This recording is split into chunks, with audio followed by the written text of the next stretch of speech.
Hey everybody, Dan here with Fit Feather Fur Outfitters. Today we're looking at the new Taurus 22 Tuck. TUC Tuck. It's a small little polymer frame 22 long rifle handgun they call the Tuck. It is double action only, hammer fired, so let's do it.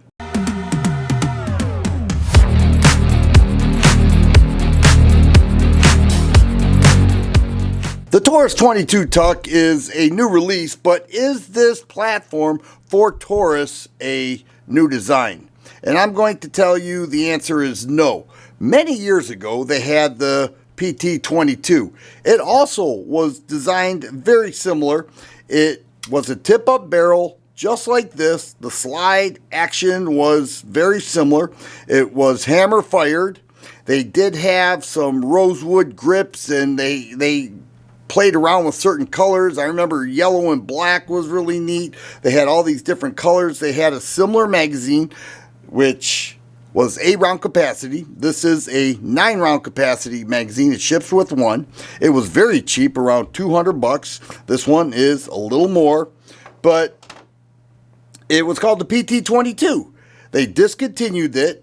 People say this is a copy of the Beretta Bobcat, and I'm not going to suggest they're wrong, but it's also a copy of their original 22 long rifle handgun called the PT22, and that too was a tip-up barrel. Why would anybody want a tip-up barrel with a small little handgun like this? Well, that lever there is the action lever.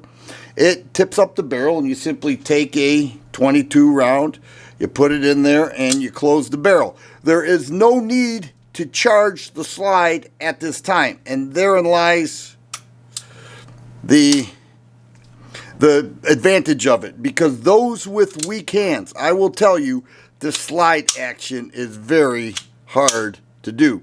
Those slide serrations are like meat cutters. If I go to charge like standard we use as a standard slide charge, I should say, it makes it very hard. So you pretty much have to slingshot it, and I can feel it digging into the meat of my thumb and my forefinger, and it is really a hard action to do. But with the tip up, that part's easy. So those with weak hands, those with perhaps arthritis, I hear that often, this would be great. Now, the disadvantage here is that it is a heavy trigger pull, okay? Taurus says it's like a double action revolver trigger pull, and I would agree with that. It is hammer fired clearly, but if you can get used to that with a very circular trigger, heavy trigger pull, 10 round capacity, 9+1. Let's take a look at the mag. With the mag inserted, you're looking at 3-finger contact. Very little recoil. Now the gun's very light. We're going to get it on the scale, but this whole area is polymer. The slide and the 2.5-inch barrel, I didn't mention that, is steel, carbon steel. And the rear sights are milled into the back of the slide. The front sight, which has orange paint there, it's not a tritium night sight, is on the barrel, milled in. You can't take it off unless you grind it off. That's what you're looking at.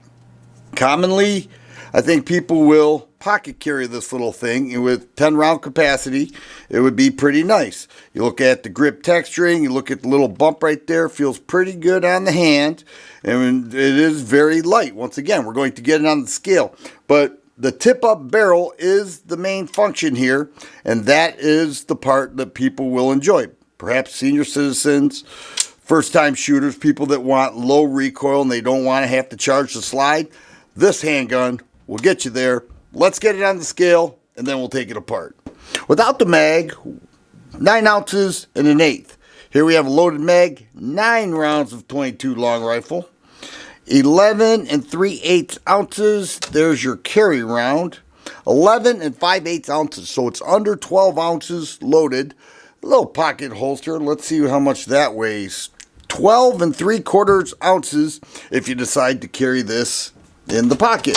Let me show you how the 22 Tuck disassembles. It's very unique.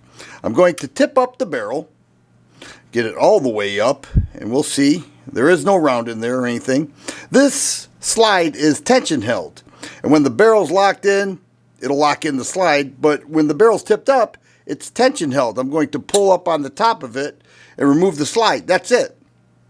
And that's the part you will clean.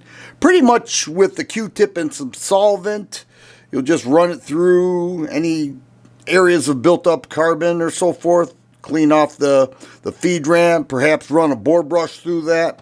But now that we have this off, let's take a look at those slide serrations. Those are really deep. And if you use the tip-up barrel, you won't need the slide serrations. But if you go to slingshot it, then you will. And it's kind of defeats the purpose. To reassemble, I'm going to put the slide back, but I'm going to pull the trigger back just a little bit to get the rear of the slide there. Then I'm going to move it back and put it into place. See the way that's into place? Right there, it's now locked into place. So if I do slingshot it, I could do that, and of course, utilize the tip-up barrel function. But that's it. MSRP $334 at this current time. You're looking at between $260 and $280 at your local gun store. That's what it is at the Finn. They have them. They have a great online store as well. Be sure to check them out. It seems to have all the makings of a good pocket gun. People love 22s. They love the lack of recoil. They like the light little handgun like this, under 13 ounces loaded with a pocket holster. That is very light. People like them. If you get this and it runs reliably, then it would make a great backup or perhaps summer carry in those gym shorts. That's where people really enjoy pocket carry. Once again, Dan here with Fin Feather for Outfitters. Hope you enjoyed the video. Thanks for watching.